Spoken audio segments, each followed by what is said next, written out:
Bienvenidos y bienvenidas a Colombia 2050, Propuestas de País. Una serie de conversaciones con líderes nacionales de diferentes corrientes de pensamiento presentes en las diferentes encuestas de intención de voto para las elecciones presidenciales de 2026.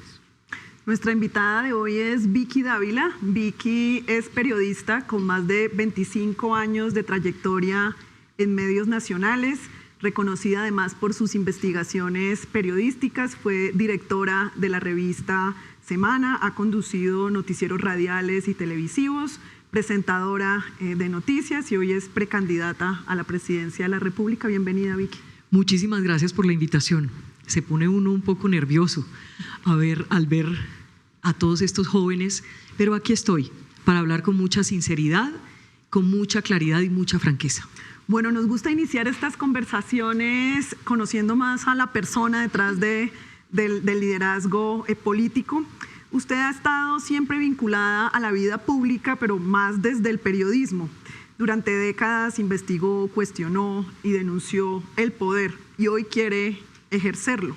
¿Qué motivó ese tránsito en su rol del periodismo a ser una lideresa política?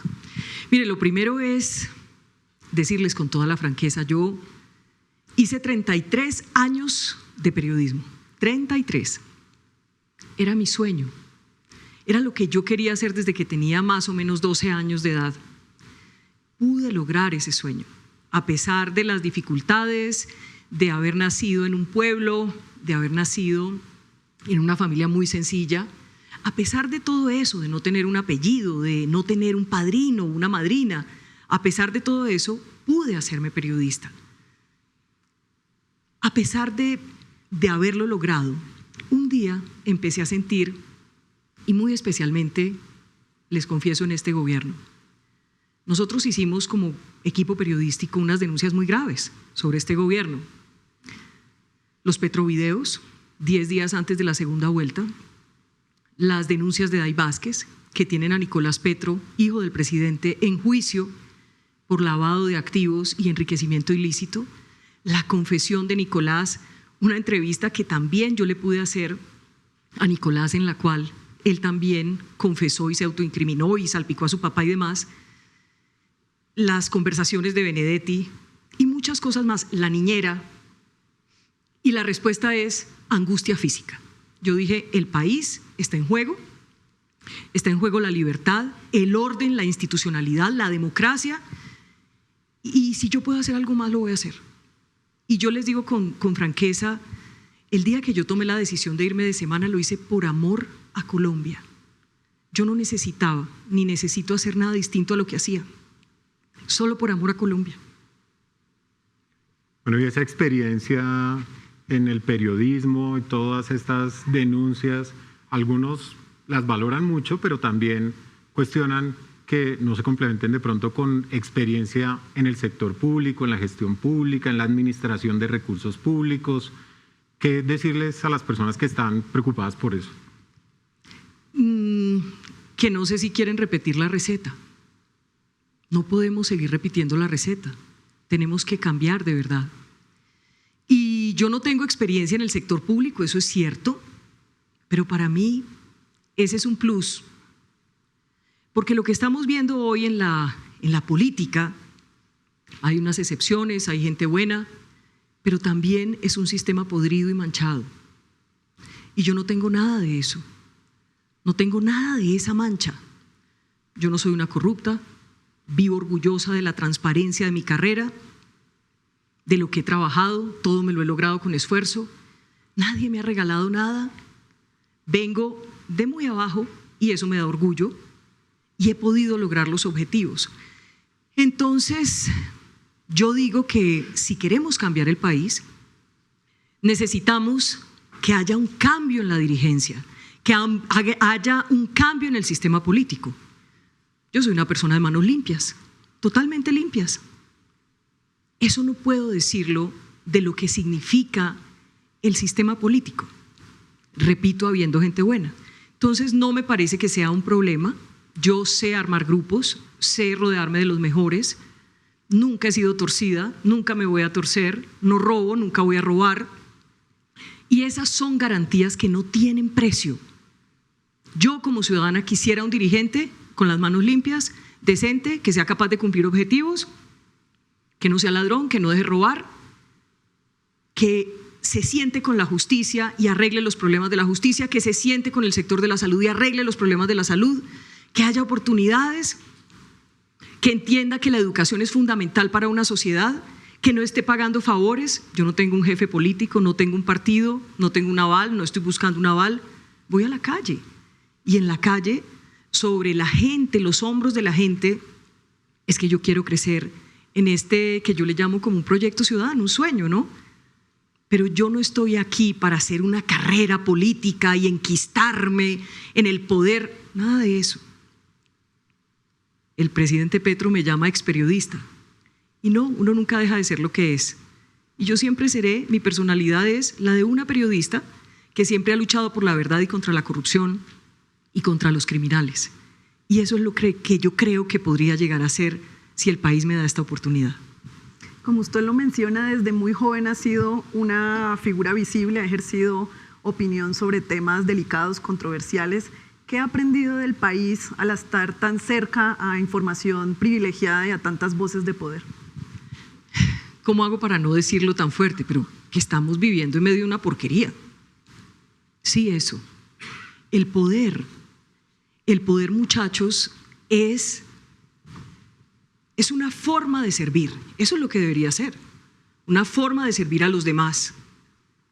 Y resulta que estamos llenos de poderosos politiqueros que se han robado todo. Muchos nombres sabemos de los ladrones y no les pasa absolutamente nada. Entonces he aprendido que es un sistema podrido que tiene que cambiar. Y por eso estoy acá. Es un poco la sustentación de lo primero que ustedes me preguntaban. Me cansé de solo hacer las denuncias. Ahora quiero tener la oportunidad de representar a la gente que trabaja, a la gente que se esfuerza, a la gente que lucha, a la gente que sabe que conseguir las cosas cuesta mucho y solo se logra con disciplina, trabajo, talento. Eso es lo que yo quiero representar y eso es lo que yo aprendí de una cosa que yo no quiero representar. Yo no estoy aquí por el poder, esa pasión de yo quiero tener el poder, quiero manejar el poder, quiero dominar el poder. No, eso no es lo que me atrae a mí. Yo tengo mucha hambre hoy de poderle servir a Colombia, si los colombianos lo permiten. Si no, también está bien, pero no estoy dispuesta ni a hacer lo que sea para ganar, ni estoy dispuesta a enredarme con el que sea, ni a torcerme, ni a recibir plata de pitufos, ni de Euclides, ni de nada de esas cosas. Nada de esa porquería voy a hacer. Entonces aquí estoy, así como soy yo, Vicky, la misma de siempre. Bueno, y queremos plantearle en este espacio que se llama Colombia 2050 porque planteamos una mirada de futuro y queremos conocer más allá de la coyuntura del gobierno de turno, pensar cuál es la visión de país. Hacia 2050, ¿cuál es el país que se sueña, Vicky Dávila? Mire, a mí me gusta mucho utilizar el sentido común. Yo digo que Colombia no necesita un gobierno que venga de la NASA. Necesita un gobernante o una gobernante que sea decente. Necesita un gobierno que luche por la decencia de verdad, por la transparencia, por ser incorruptible a toda prueba. Y así el país va a empezar a cambiar, a proyectarse y a recuperar y a hacer mejor, a recuperar muchas cosas que ha perdido. Entonces, ¿cómo me imagino yo el 2050? Aparte de lo que usted pueda creer en materia de revolución, en inteligencia artificial, en educación, todo eso que es fantástico, comercio, ser una potencia en la región consolidada, todo eso está muy bien. Pero consolidemos las cosas por las cuales hoy tenemos que luchar. Y es que Colombia realmente se vuelva un país seguro, que Colombia de verdad salga de esta criminalidad que nos está ahogando, que dejemos de ser el país que nos miren por el narcotráfico, que seamos un país que caminemos hacia el mismo lado para progresar. Eso es lo que yo me imagino, claro, que todos tengamos un empleo, que la gente viva dignamente, que no tengamos 6 millones de personas en la extrema pobreza. Eso es lo que yo me imagino como una Colombia mejor en 2050. De ahí para allá, muchísimas cosas. Tener un excelente sistema de salud, que la gente no esté aguantando hambre, que tengamos un buen y mejor empleo, que esa es una de las grandes discusiones de hoy en día, que salgamos de esta informalidad, que dejemos de ser un país donde hay sectores en la miseria. Eso es lo que yo me imagino. Claro, uno podría pensar que en 2050 podamos ir al espacio, pero tenemos también que ser realistas y necesitamos con ese sentido común tener un mejor país para que todos podamos vivir mejor. Ahí seríamos un mejor país, que todos tengamos una oportunidad, aunque sea una, porque estamos en una Colombia donde muchos millones no tienen ni una sola oportunidad y eso en el país tiene que cambiar. Ninguna mujer ha llegado a la presidencia de la República. En Colombia las mujeres enfrentamos grandes barreras, en promedio tenemos mayor tasa de desempleo, mayor tasa de informalidad, recibimos menores salarios que los hombres. ¿Cuáles serían sus propuestas para reducir las brechas de género en el mercado laboral? Mire, lo primero que yo quiero decir sobre este punto que me parece fundamental es, yo soy una convencida de que no nos deben regalar nada por ser mujeres.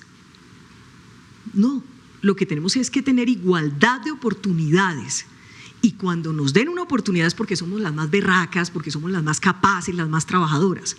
Eso es lo primero. No me gusta esta cosa que empobrece a la mujer y es que como es mujer hay que darle. No, a mí nunca me han regalado nada y no me lo tienen por qué regalar, como no deberían regalárselo a un hombre. Debería ser igualdad de oportunidades. Y si usted es mejor que el hombre, usted tiene derecho a quedarse con el cargo. Lo que no está bien es que usted se queda con el cargo y le pagan menos. Eso está muy mal hecho y eso pasa en nuestro país y en muchos países de la región, sin lugar a dudas. Ahora bien, antes de hablar de qué me imagino para las mujeres, quiero contarles una anécdota personal. Y es que cuando yo llegué a la dirección de Semana, habían pasado 40 años y Semana era uno de los medios, sin lugar a dudas, con más historia y más importantes de Colombia. Siempre la había dirigido un hombre, siempre era la primera vez que una mujer podía ser la directora. Y estoy convencida de que hubo allí en Semana mejores periodistas mujeres que yo, más preparadas, más valientes, mucho más. Pero yo, gracias a Dios, tuve la oportunidad. Y cuando llegué, fue la debacle y me empezaron a atacar y nadie daba un peso por mí, ni por lo que yo iba a hacer ahí. El primer día que me reuní con la redacción, en medio de toda esta tormenta, les dije, yo voy a ser un soldado. Eso es lo que voy a hacer. Y lo cumplí durante los 4 años que fui la directora. ¿Y qué pasó en Semana? Puede que hayamos tenido desaciertos, también muchos aciertos. Pero ¿saben qué pasó? Nos volvimos número 1 en Colombia. Pero eso no es porque yo era mujer, sino porque trajimos a la mejor redacción, porque trabajamos, porque fuimos berracos, porque fuimos valientes, porque no nos dio miedo, porque hicimos lo que tocaba y no lo que de pronto nos convenía para estar bien aquí o allá, o para que nos miraran con mejores ojos. Dicho todo esto, pienso que es claro que a las mujeres hay que darles primero formación, hay que formarlas, hay que darles posibilidades reales de educación, porque no podemos competir con los hombres mejor preparados y nosotras menos preparadas, por ejemplo. Hay que valorizar el talento de las mujeres. Si nosotros con este proyecto ciudadano llegáramos, yo he pensado qué bueno sería tener una ministra de Hacienda. ¿Por qué no ha habido una ministra de Hacienda? ¿No hay mujeres capaces de ser ministras de Hacienda en Colombia o sí? Estoy segura de que sí, hay muchas y sin embargo no ha habido. Ha habido una sola ministra de Defensa. ¿Por qué? Porque tenemos de alguna manera esa tara de que solo los hombres pueden estar en los cargos definitivos y Colombia ha hecho un clic y Colombia ya cree que una mujer puede llegar al principal o más importante cargo como gobernante en Colombia. Oportunidades. seguridad también para las mujeres. Vayan y miren en la Fiscalía, esto tiene muchas aristas, miren en la Fiscalía cuántas demandas de alimentos hay, es una barbaridad. ¿Por qué los hombres no responden? ¿Qué pasa con esas demandas? ¿Por qué no cumplen? ¿Por qué estamos hablando y hablando y hablando de mujeres cabeza de hogar y los hombres? Un señor puede aburrirse de una señora, pero no de los hijos. Y todas estas cosas tienen que ver con una forma distinta de mirar el país, de mirar nuestra realidad y de mirar la capacidad de las mujeres. Y para terminar, que me alargué, simplemente sé que las primeras que tenemos que estar convencidas de lo que somos, de las capacidades que tenemos, somos nosotras mismas. Nunca en la vida me he sentido inferior a un hombre. Y reconozco que hay hombres mejores que yo, pero también hay peores. Pero reconozco mis capacidades, sé hasta dónde soy capaz de llegar, sé que con trabajo, con esfuerzo, con disciplina, con talento, uno puede lograr todos los sueños que se proponga. Vicky, hablemos de empleo. ¿Cómo hacemos para que en el país haya oportunidades de empleo digno para más personas, más teniendo en cuenta pues, la amplia informalidad que hay en el país que supera el 50%? ¿Qué hacer para mejorar esa situación? Sentido común. Sentido común. Lo primero que usted no puede hacer es marchitar la empresa.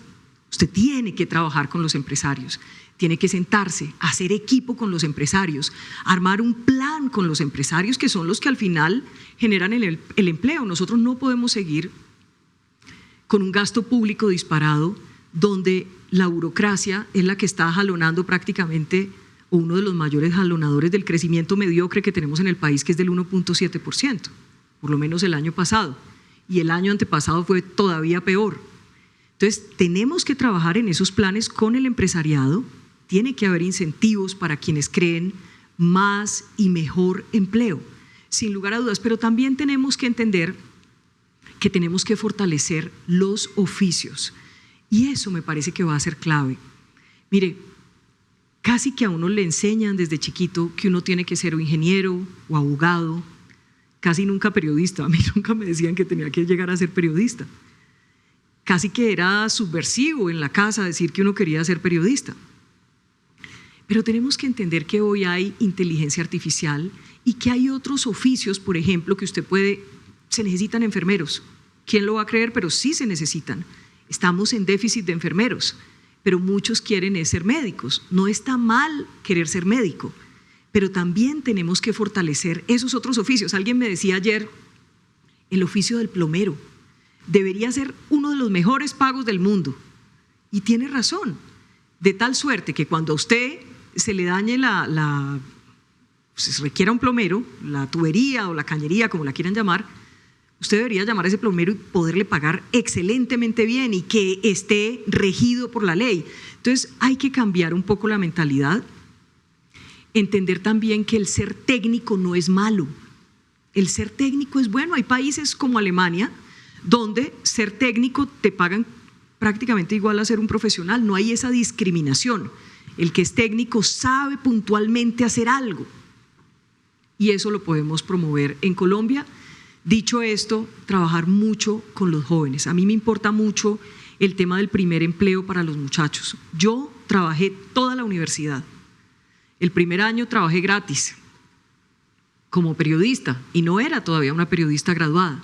Y sin embargo trabajaba en un medio en Telepacífico gratis y mientras tanto daba unas clases de religión por allá para ganarme 40.000 pesos mensuales. Esa es la verdad. Pero cuando yo me gradué, primero, al primer año de estar en periodismo ya me empezaron a pagar. Ya dejé las clases de religión.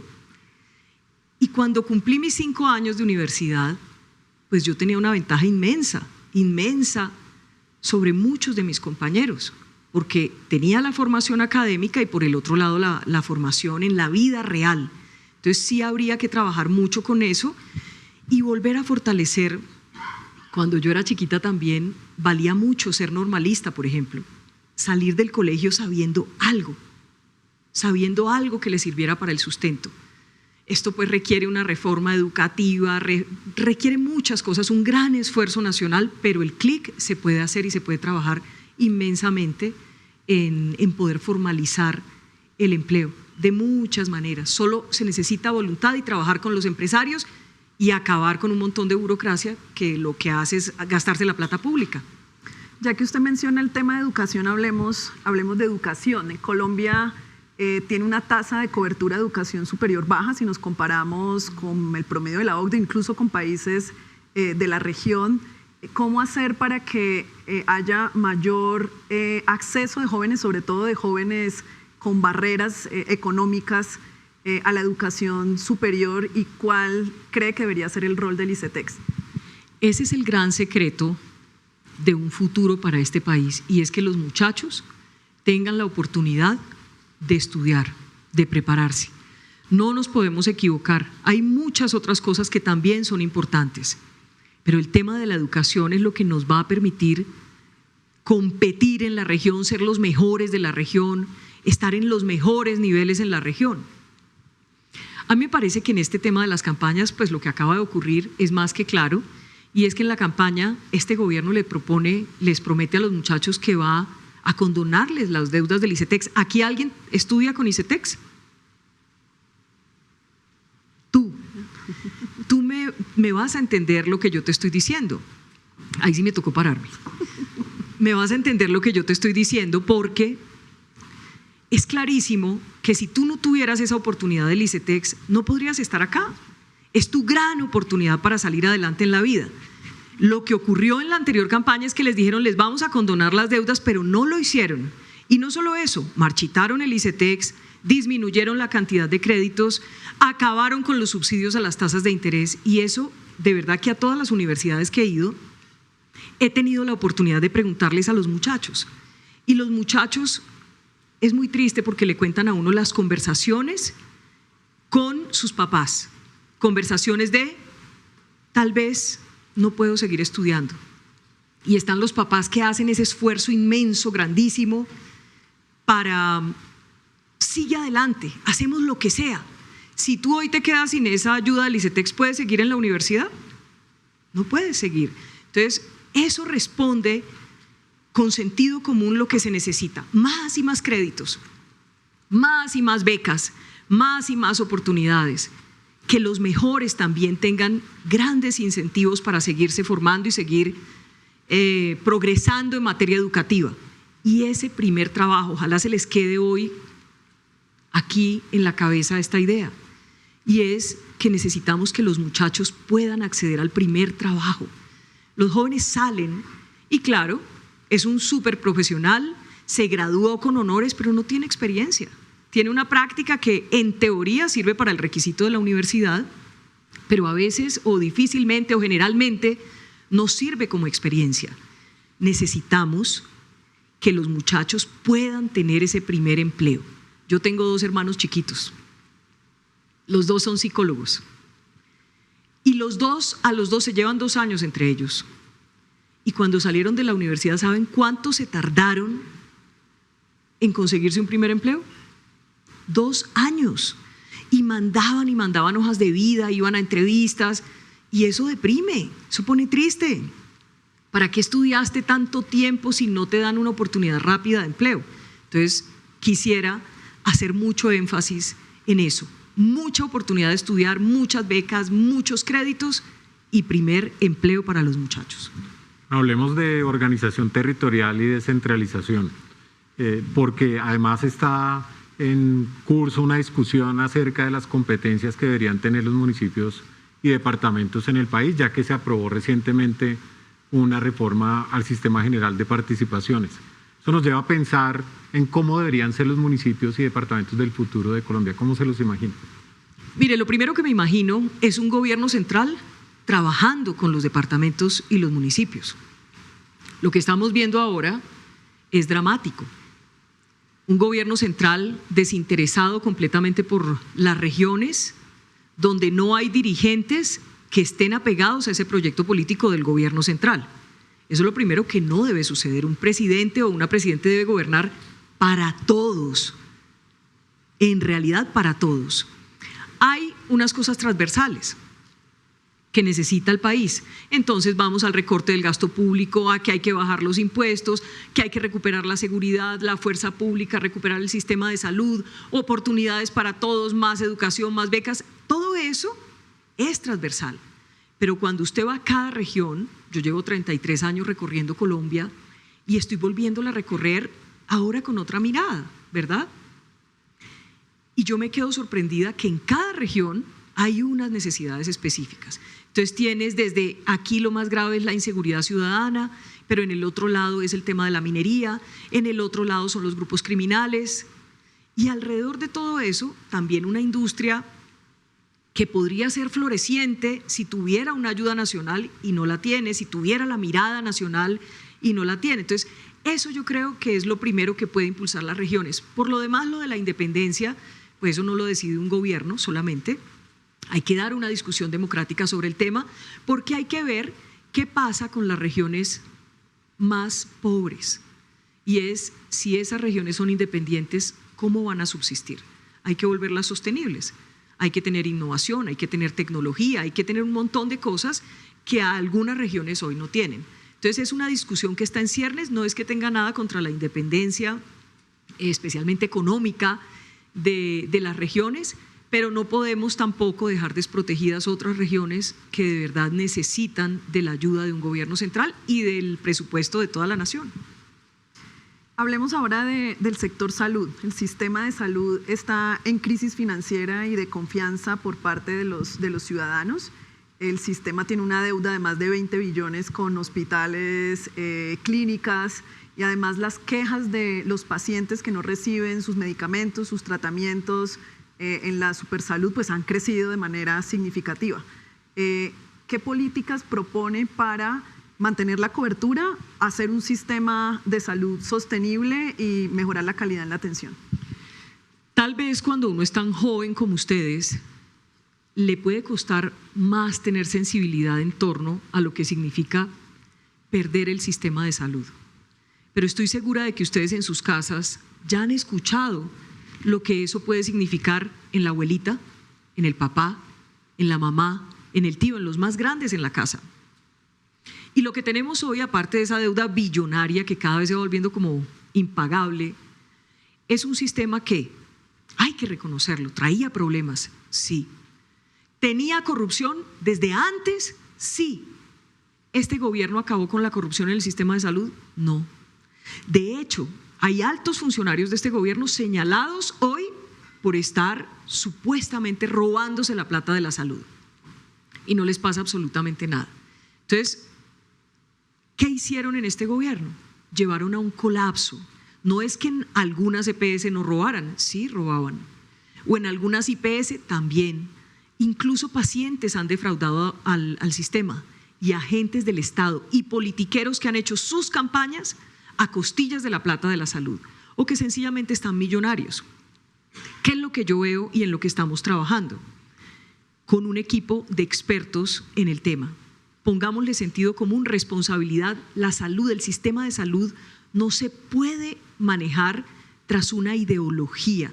No puede haber ideologización para manejar el tema de la salud en Colombia porque la vida no tiene un color político ni tampoco tiene precio y estamos en la obligación, un Estado está en la obligación de garantizar que todos los colombianos tengan una atención digna cuando están enfermos, ¿verdad? Simplemente hoy vamos en qué, porque tenemos que ver qué nos van a entregar. Si este proyecto político tiene éxito, ¿qué va a entregar este gobierno? Va a ser mucho peor el diagnóstico que lo que tenemos hoy. Entonces, primero, que los que ayuden a resolver sean los expertos, los técnicos. Hay que volver a los técnicos. El Ministerio de Salud echaron a los técnicos, hay que traerlos otra vez, a los que saben.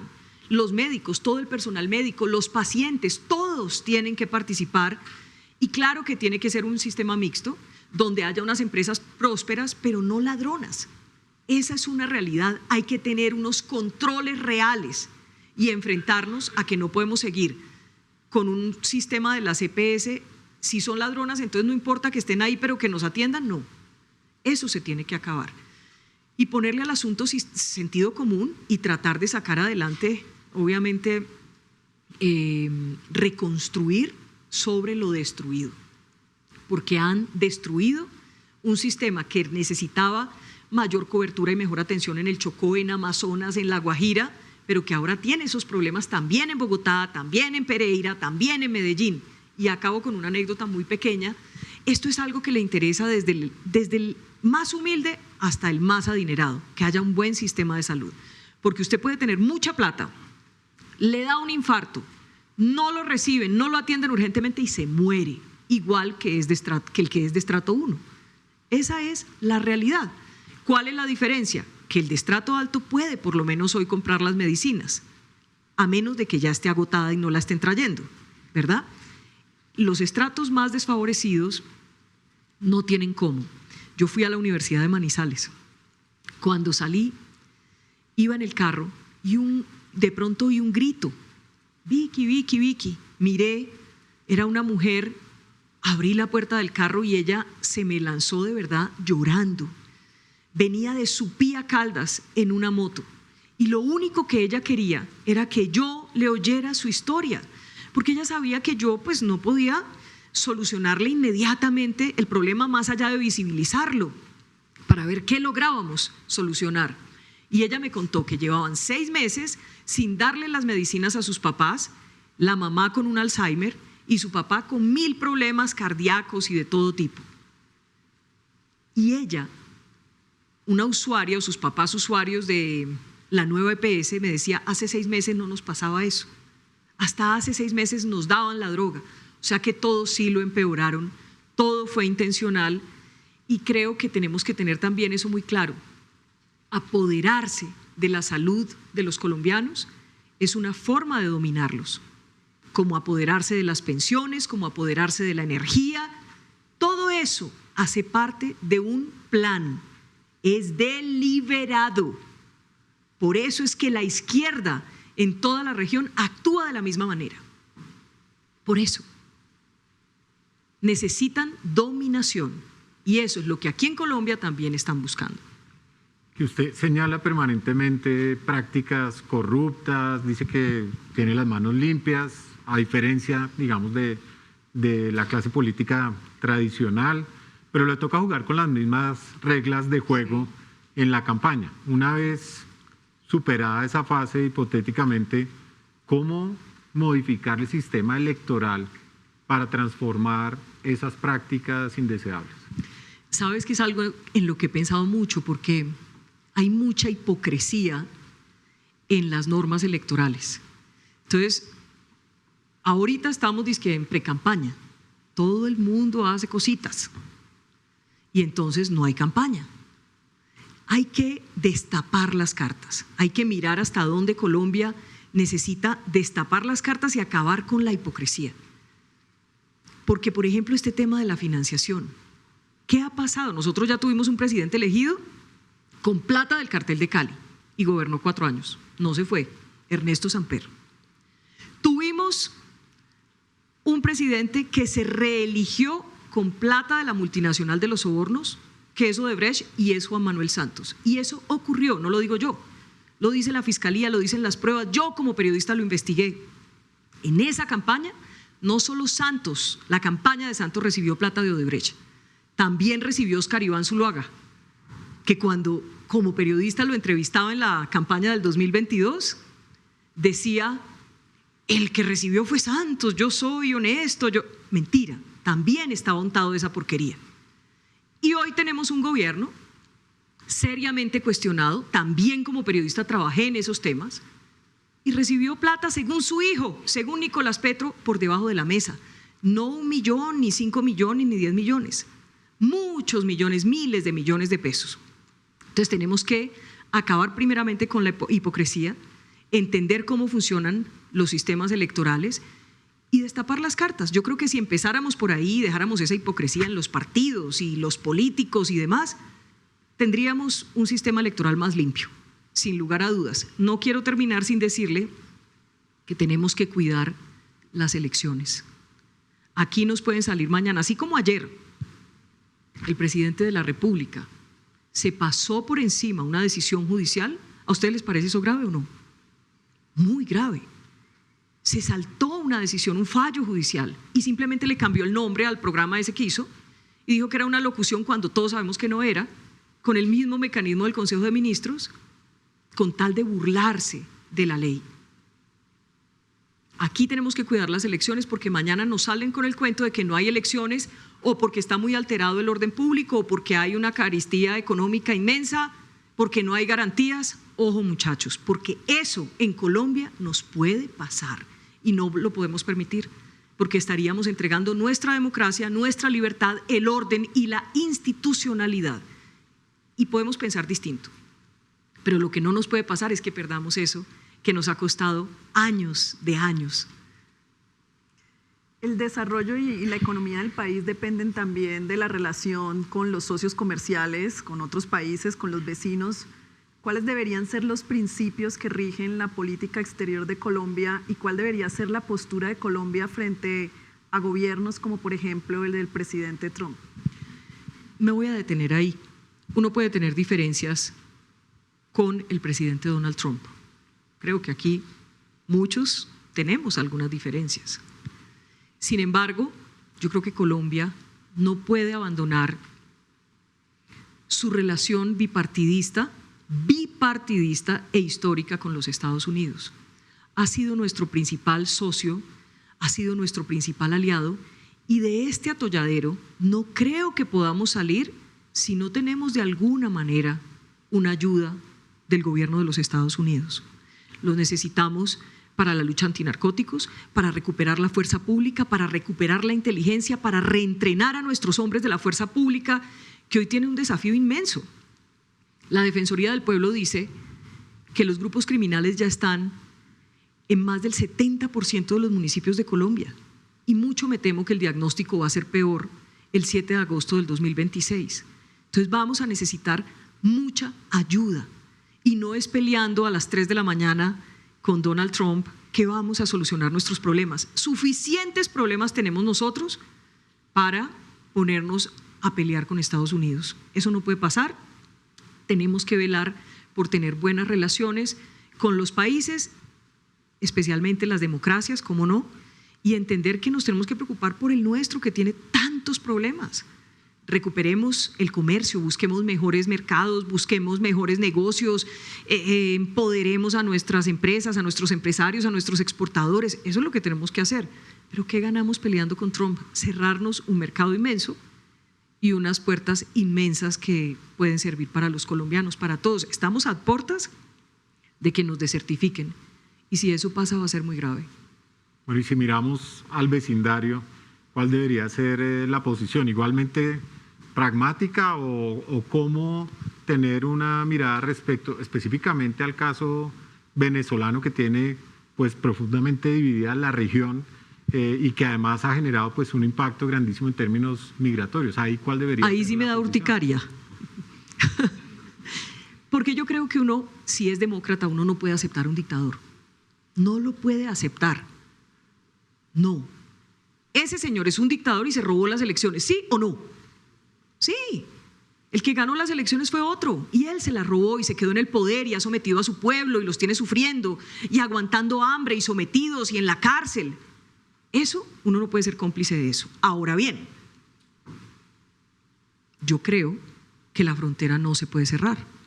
Creo que los negocios se tienen que mantener. Esa es la gran diferencia. Porque ¿qué nos ganamos poniendo a aguantar hambre a toda la gente colombiana de nuestra frontera e incluso a los que están al otro lado? No creo que eso sea humanitario, ni sea inteligente, ni sea una buena estrategia. Entonces uno sí puede tener una distancia clara con un dictador como lo es Maduro, que ha sometido a su pueblo, que lo ha hecho sufrir, que ha cometido delitos de lesa humanidad, que es buscado en Estados Unidos por narcotráfico, que su cabeza tiene precio. Es que es una vergüenza uno ser amigo de un personaje así. Eso no se puede. Pero los negocios hay que mantenerlos porque no podemos poner a los colombianos a aguantar hambre. Esa posición es interesante porque varias personas la han planteado como separar un poco la diplomacia del comercio. ¿Hasta qué punto se puede llegar a ello, ¿no? Como voltear la mirada frente a graves violaciones o denuncias por violaciones de derechos humanos. ¿Dónde donde realmente uno traza la línea o es capaz de negociar con alguien que considera un criminal. Es que no es negociar con Maduro, no es sentarse con él, no es visitarlo, no es decirle, a ver, hoy estamos en una situación vergonzosa y es que Maduro dice que Petro es su consejero. Eso no puede pasar, eso no nos puede pasar a nosotros, es una vergüenza. Con sinceridad es una vergüenza. Pero uno sí puede ser profesional, uno no tiene que estar agrediendo a ese señor, pero tiene que tener una posición firme y clara. Aquí tenemos que recuperar la autoridad legítima del Estado, la fuerza legítima del Estado, y tenemos que entender que Maduro es un enemigo. Lo que ha pasado en el Catatumbo no es gratis. Él está ahí.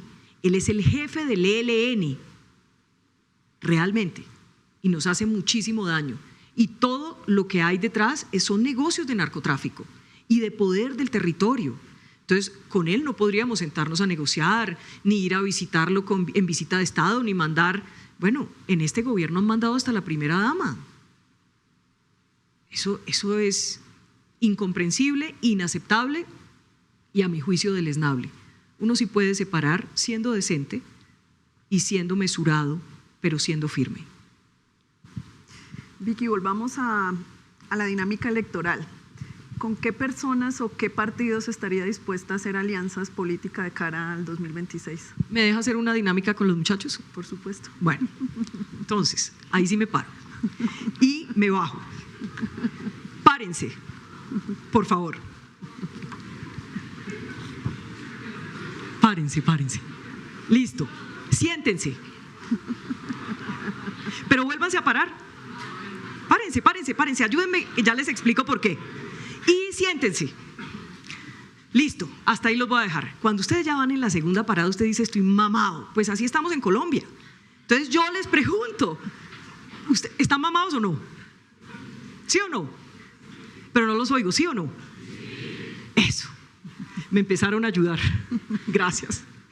Pues les voy a decir una cosa, yo estoy mamada también como ustedes y por eso me metí a esto, no porque quisiera hacer una cosa diferente en mi vida. Yo quería morirme siendo periodista y ojalá me muera siendo periodista, eso es lo que quiero.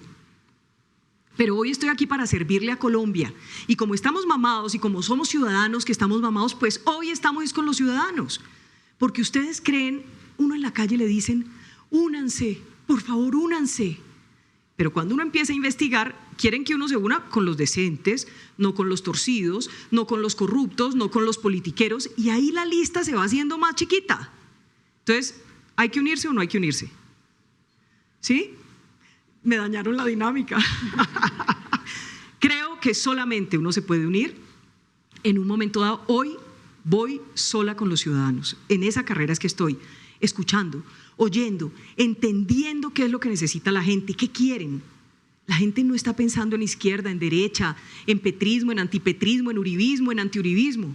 Están pensando, soluciónenme los problemas, cúmplanme, educación, vivienda, salud. Eso es lo que quiere la gente. Créditos para un emprendimiento, eso es lo que necesita la gente. Entonces, hoy estoy con la gente en la calle. Yo no tengo partido, no tengo una estructura política, no estoy buscando un aval de un partido, que sería lo más fácil y yo creo que algunos me lo darían. Sí, estoy segura. Les encantaría, ¿no? Pero en eso no estoy.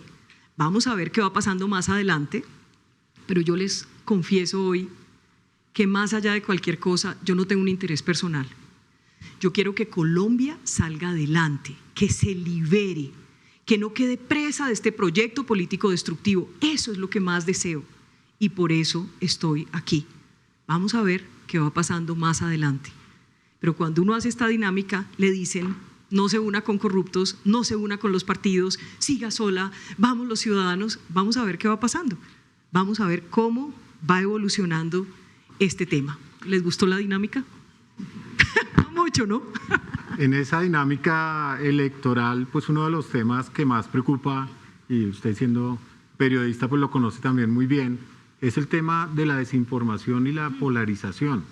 Y todo pasa, digamos, por el uso de la información a través de diferentes mecanismos. ¿Cuál sería un compromiso que usted asumiría como parte de su campaña para evitar precisamente la polarización y la desinformación? A ver, ¿cómo hago para no prometer una cosa que no voy a cumplir? Lo primero es que un politiquero, ¿qué le diría a esa respuesta? ¿Qué le diría a esa pregunta? Le diría, me comprometo a nunca, jamás insultar a nadie. No, yo no le voy a prometer nada de eso. Yo lo único que le puedo prometer es que yo soy decente de base y que no voy a hacer nada torcido para ganarme un rédito. Nada, absolutamente nada. Eso es lo único que le puedo prometer, porque no puedo prometerle por los demás. No lo puedo hacer. Ahora, sí es, yo que vengo de otro lado, sí puedo decirles que es un sistema asqueroso.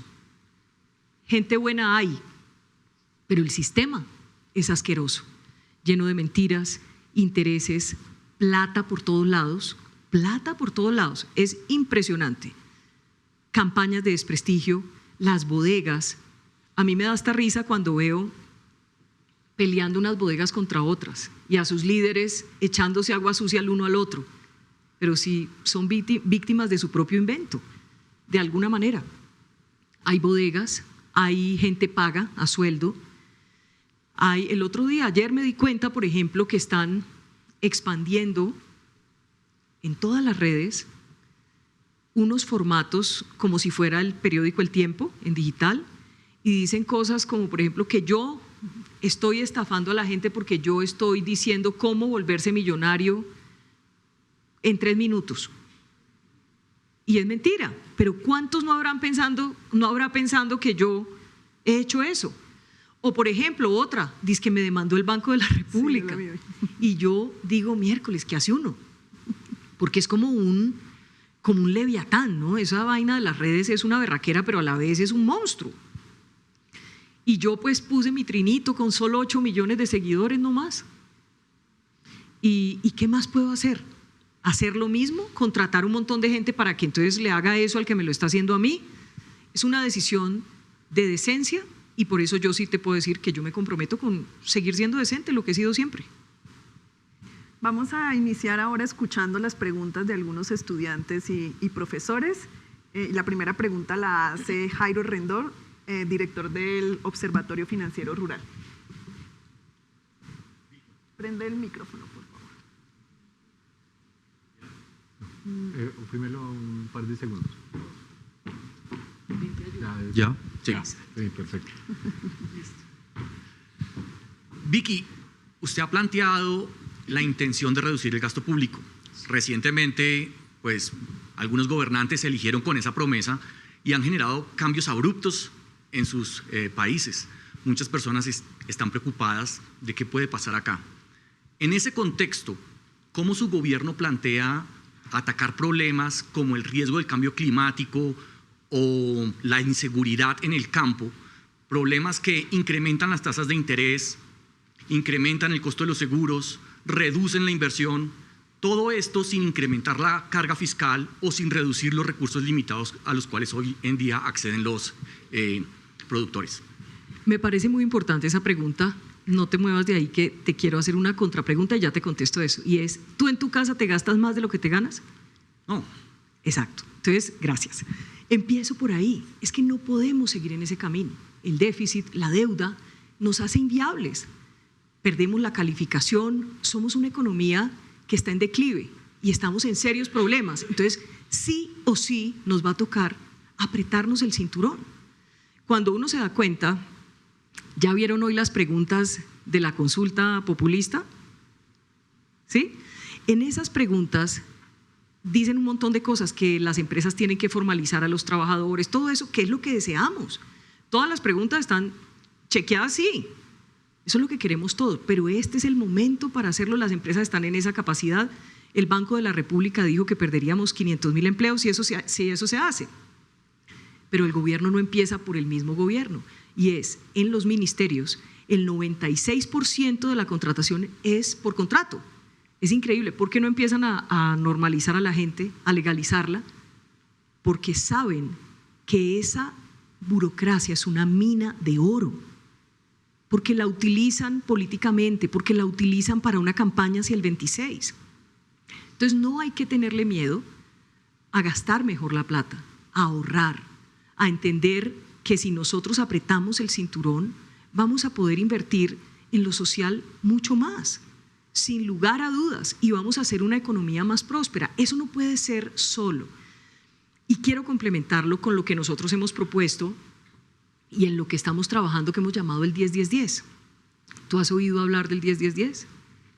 Bueno, estamos trabajando con el equipo económico en simplificar el sistema tributario. Nosotros no podemos continuar siendo en la OCDE el puesto 38, el último, en sistemas tributarios, o sea, somos ineficientes. Y segundo, teniendo 2 reformas tributarias en promedio en cada gobierno. Necesitamos hacer algo.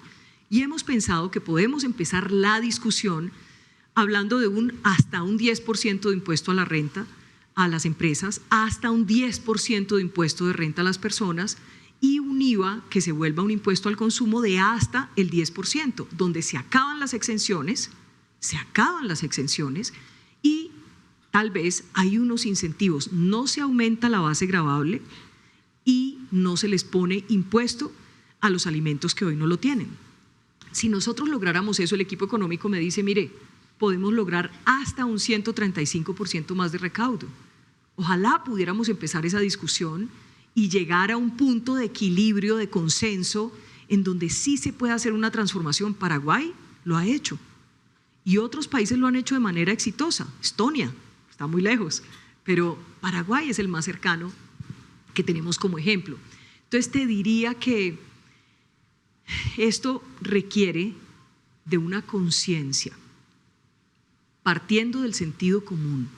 No podemos gastar más de lo que tenemos. Tenemos unas necesidades, hay que repartir mejor el dinero, no podemos estar gastándonos la plata pública, despilfarrándola. Es que aquí tenemos ejemplos colosales como los plumones de Francia, de ganso, ¿verdad?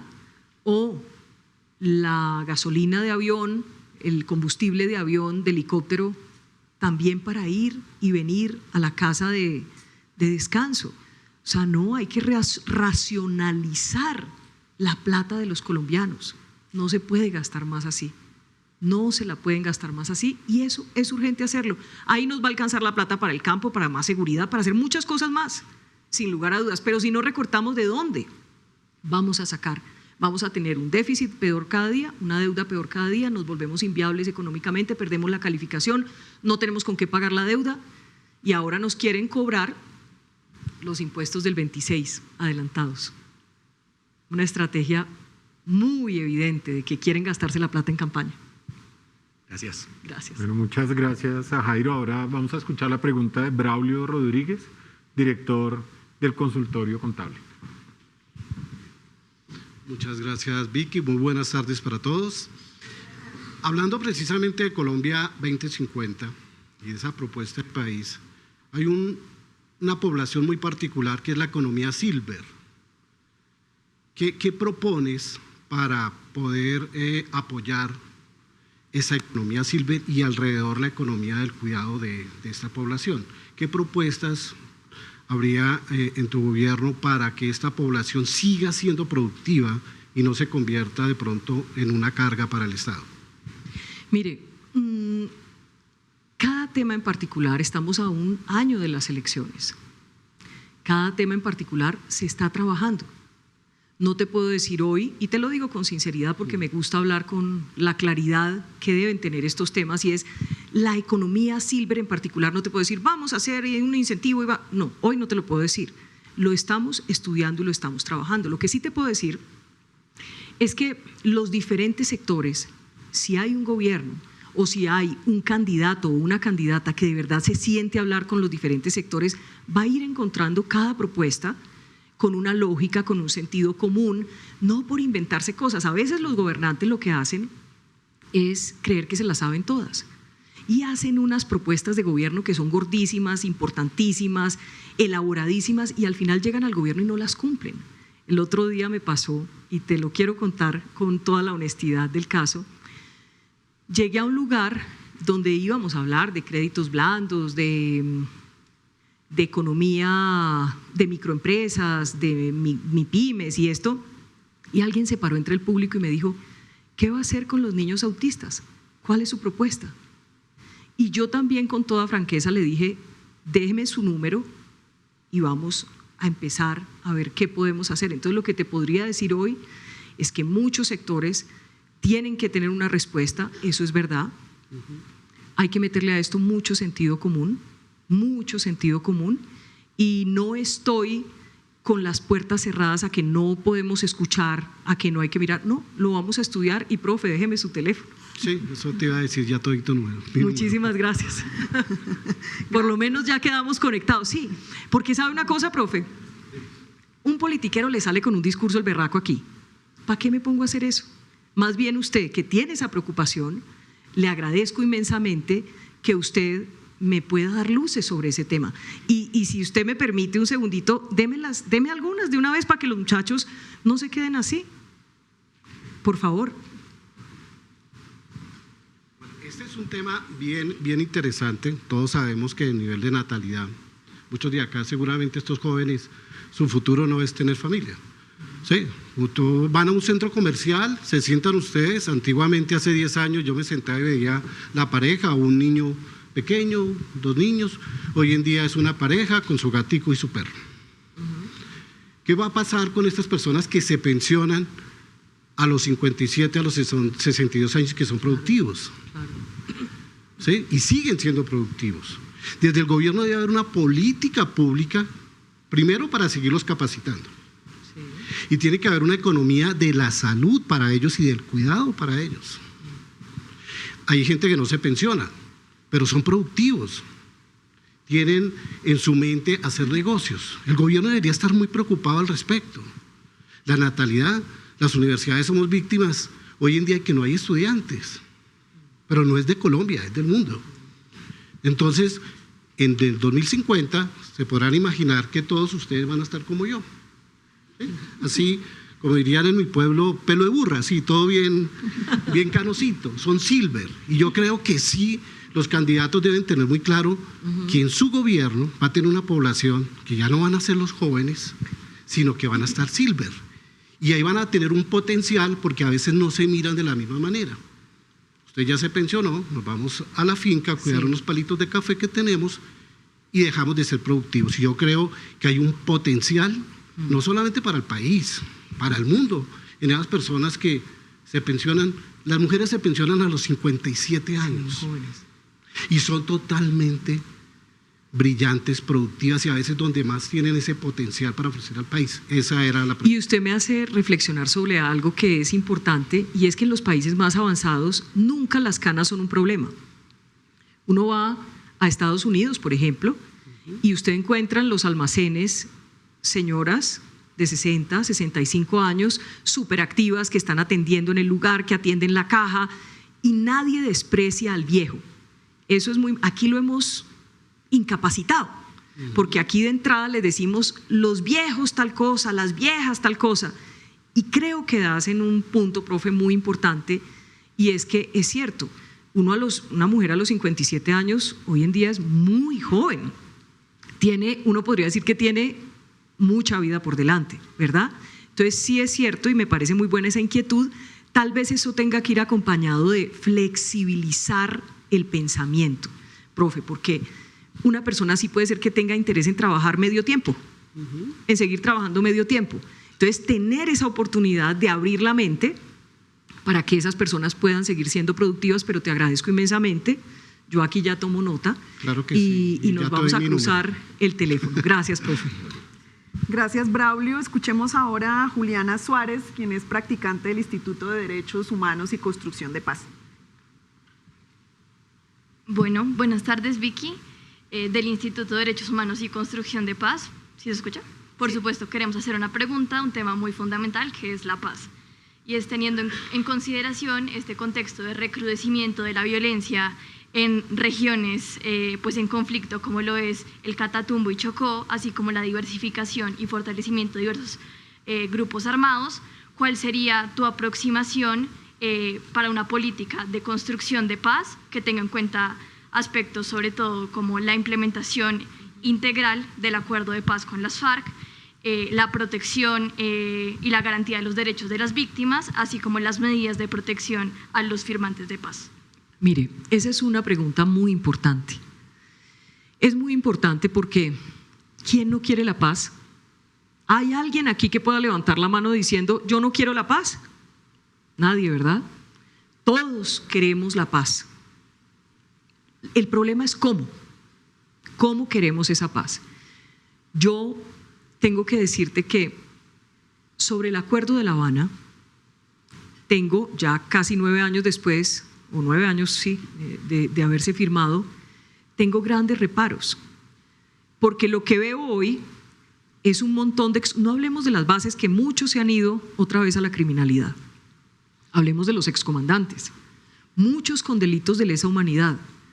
¿Qué sociedad puede aprender?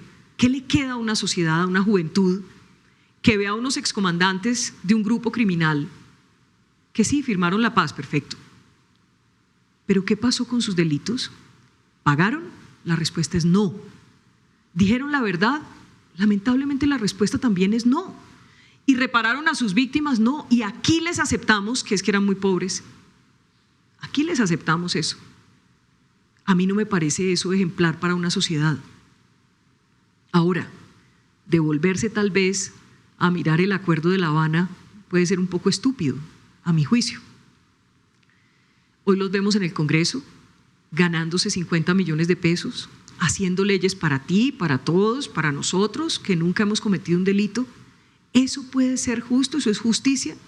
Yo tengo una distancia en torno a eso, porque creo que un Estado puede firmar la paz con un grupo criminal, perfecto, listo, con un grupo guerrillero o como tú lo quieras llamar, que tenga un estatus político, pero no puede arrodillar a los colombianos ni puede arrodillar el Estado.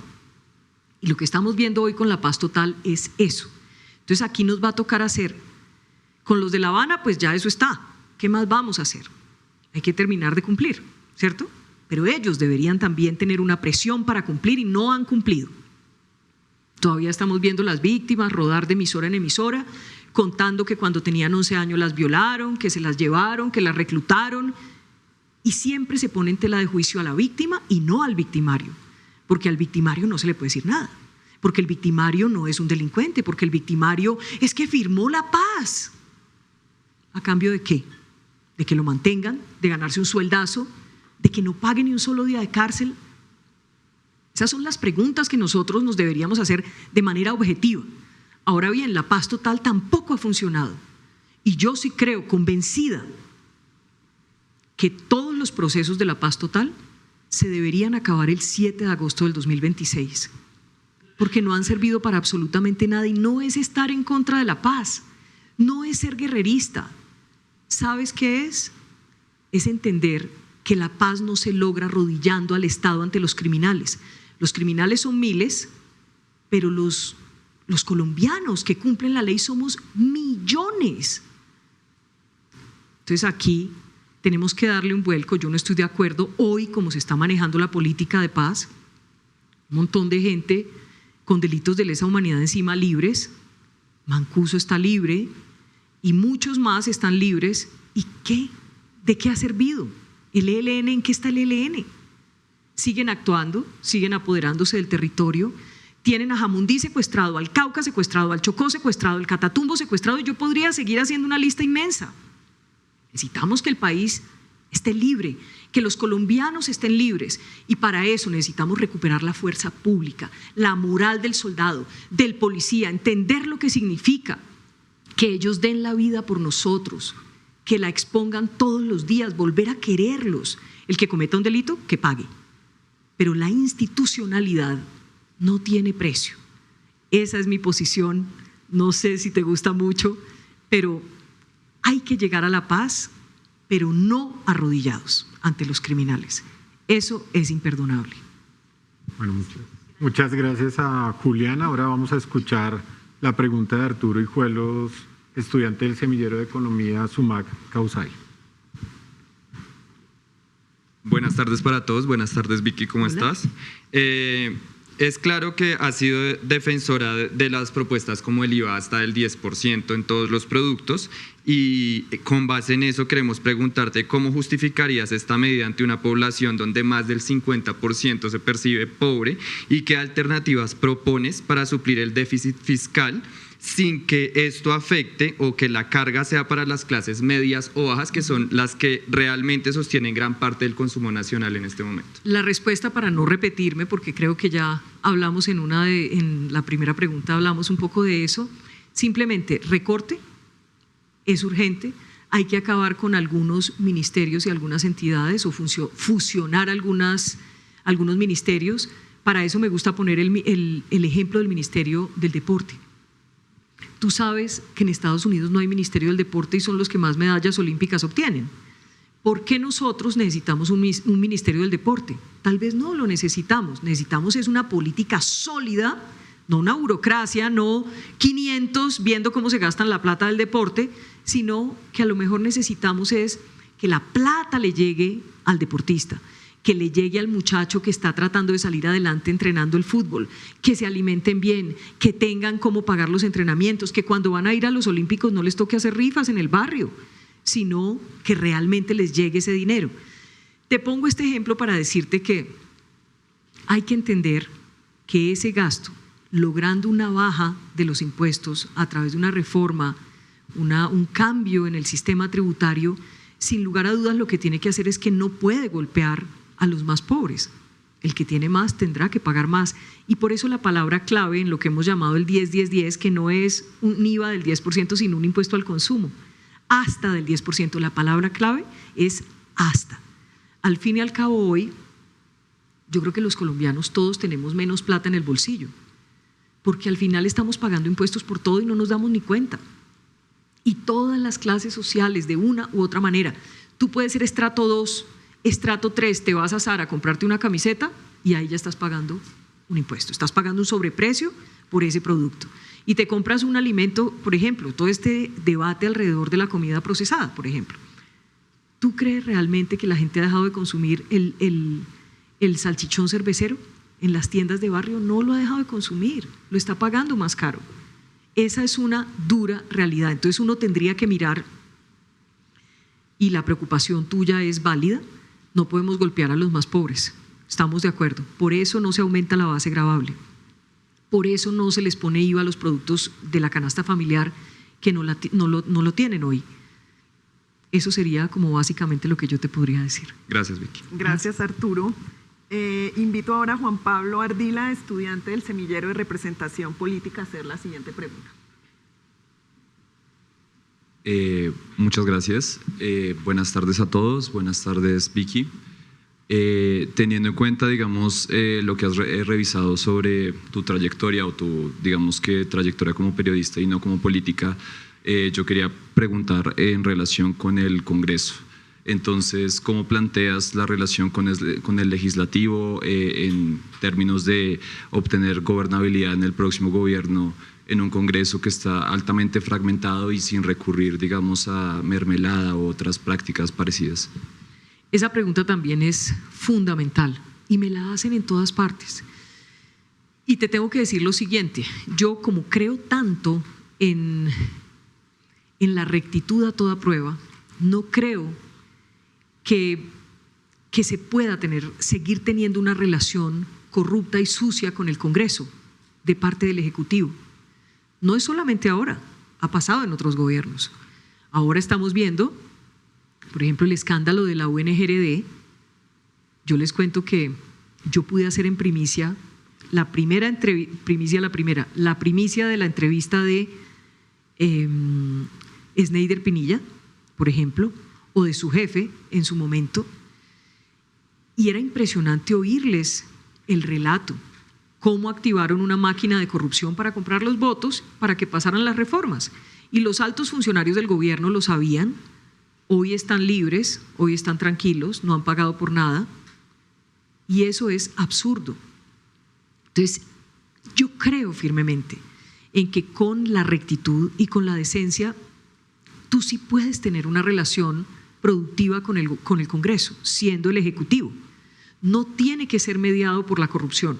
No pueden seguir comprando los votos de los congresistas. Lo primero que debería pasar es que los partidos en esta oportunidad hagan una depuración de sus listas, que no metan ampones a las listas. Saben que son ampones, saben que están cuestionados, saben que algunos están aliados con grupos criminales, con narcotráfico, con plata mala vida, que se han robado la salud y lo siguen metiendo porque tienen votos. Entonces, esa sería una primera responsabilidad. Los partidos deberían hacer lo que les toca hacer, porque ellos también tienen una alta responsabilidad acá. Y dos, tendríamos que llegar a un nivel de conciencia ciudadana donde los ciudadanos tengan la capacidad, es que no hay nada más poderoso que el voto de un ciudadano. El ciudadano puede decidir claramente, aunque suene una obviedad, puede decidir quién va y quién no va al Congreso.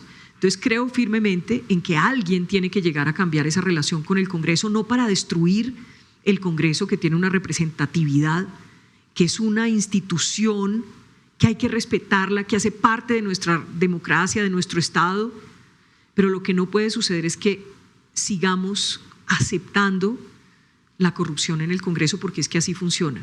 Tú puedes aprobar un proyecto para una región que esté manejando un congresista, tienes que hacerlo por encima de la mesa si es que es bueno para la comunidad, si es bueno para el país, pero no puedes hacer chantajeándolo y comprándole su voto. Eso es lo que me parece que tiene que cambiar.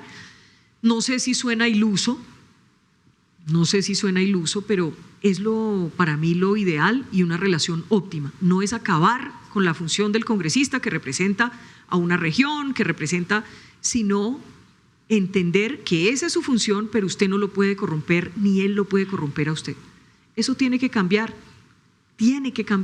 Si no empieza alguien a cambiarlo, toda la vida vamos a seguir teniendo este debate de queremos un Congreso decente, pero a la vez, no, pues sigámoslo comprando porque es que eso es lo que se usa, es que la mermelada es lo que hay que hacer. Eso no es lo que hay que hacer, hay que creer en la decencia. Yo creo que tenemos que creer como sociedad en la decencia. Gracias. Gracias, Juan Pablo. Ahora vamos a escuchar la pregunta de Mariana Arroyo, estudiante del Semillero de Feminismo y Política Internacional, Semillas y Brujas. Hola, buenas tardes. Hola. Bueno, la pregunta es, como mujer periodista que ha narrado las realidades de Colombia y que ahora aspira a transformarlas desde el poder, ¿cómo piensa garantizar una agenda de gobierno con enfoque de género interseccional, que no solo incluya a las mujeres urbanas, sino también incluya a las rurales, a las indígenas, a las afrodescendientes y a las trans? Yo te respondería de una manera muy sencilla: que sean las mejores, no porque sean mujeres solamente. Lo que deberíamos luchar en Colombia y en esta sociedad es porque las mejores mujeres o las más preparadas estén en los mejores lugares y que tengan la misma oportunidad de competir con los hombres. No importa quién sea, de dónde venga, si está formada, si está preparada, hay que hacerlo y hay que darles la oportunidad. Eso es solamente voluntad política, no es más, es tomar la decisión. Por eso yo les ponía ahora el ejemplo de por qué no ha habido una ministra de Hacienda, ¿cierto? Suena hasta raro, la ministra de Hacienda. Pues esas son las cosas que hay que empezar a transformar para que el imaginario se empiece a transformar, hacer un cambio en esta sociedad, pero no por el simple hecho de ser mujeres nos merecemos unas u otras cosas, no, nos merecemos las cosas porque somos competitivas, porque somos talentosas, porque tenemos que tener la igualdad de oportunidades. Así lo veo y así lo he manejado sinceramente a lo largo de mi vida. Y he tenido que competir con muchos hombres, muchos. Simplemente tienes que demostrar que eres mejor. Gracias. Gracias, Mariana. Demos cierre a esta conversación con dos últimas preguntas. Ya acabamos. Bueno, estamos pasando muy bien. Quedan dos preguntas todavía. Quedan dos preguntas. Entonces, en un minuto, ¿cuál sería el mensaje que le deja a las y los jóvenes que la escuchan? A ver, pues primero, muy agradecida de que haya podido tener la fortuna de que ustedes me escuchen. Muchas gracias por la decencia en este auditorio. Gracias de verdad. Segundo, un joven me enseñó hace apenas unos días, hace unas 2 semanas, algo que a veces como mayores o adultos no tenemos claro. Yo llegué a la Universidad de Bucaramanga, creo que era, y yo empecé a hablar y con los muchachos en la universidad yo les dije, porque los jóvenes son el futuro. Y uno se paró y me dijo, Vicky, los jóvenes son el presente. Y creo que tiene toda la razón. Y eso lo aprendí de un muchacho que apenas está haciendo su carrera, que no tiene tal vez más de 20 años, pero que me hizo entender y aprender. Yo tengo 51 y sin embargo tenía en mi cabeza un error de precisión. Son el futuro, son el presente, y por eso, al ser el presente, ustedes tienen que ser conscientes de que son determinantes en lo que va a pasar hoy y en lo que va a pasar en el futuro de Colombia. Muchachos, sean libres, piensen como quieran, que nadie les compre la conciencia. No se dejen llenar la cabeza de cucarachas. Piensen siempre en defender la democracia, la libertad, la institucionalidad y el orden. Nosotros tenemos un país espectacular, maravilloso, un país que podría ser una gran potencia en la región. Nuestros recursos naturales, nuestra biodiversidad, realmente tenemos un país maravilloso, nuestra cultura, todo lo que tenemos nos permitiría ser una gran potencia en la región. Yo les pido a ustedes que pensando como quieran, nos ayuden de alguna manera a tener una llegada segura, que Colombia salga adelante, porque si Colombia se jode, nos jodemos todos, ustedes también. Vicky, en una nota más personal, cuéntenos un poco acerca de esa afición que tiene por cantar. ¿Qué tipo de No me vaya a poner a cantar, eso sí, por favor. No, oiga, una cosa, usted ha visto que, una cosa, está como prohibido ya, si uno está en esto no puede cantar. ¿Usted les parece eso muy feo? No. ¿Un poquito? ¿Sí? Pero si yo he cantado toda la vida, eso no es extraño para mí. ¿Lo debería eliminar de mi vida? No. ¿Sigo cantando? El problema es que a mí me gustan las rancheras. Por ahí me dijeron que creían que los vallenatos, no, para cantar vallenato hay que ser vallenato, yo creo, porque el vallenato se canta como con acento. No, a mí me gustan las rancheras, los boleros, por ahí a veces canto cositas de Karol G. Entonces sí, he tenido esa afición, fue mi primer trabajo en la vida. Cuando tenía 9 años, de los 9 años a los 21 me pagaban por cantar, aunque no lo crean. Y cantaba puros bambucos, pasillos. Usted no debe saber ni qué es un bambuco, ¿o sí? ¿Sí o no? Pero ya no oyen bambucos, ¿o sí? Eso muestra cuántos años tengo. Pura música colombiana cantaba, me pagaban por eso, ayudaba en la casa por eso. Les cuento, yo sé que ya tenemos que terminar, pero una cosa chiquita que fue muy importante para mí. La música me enseñó la disciplina.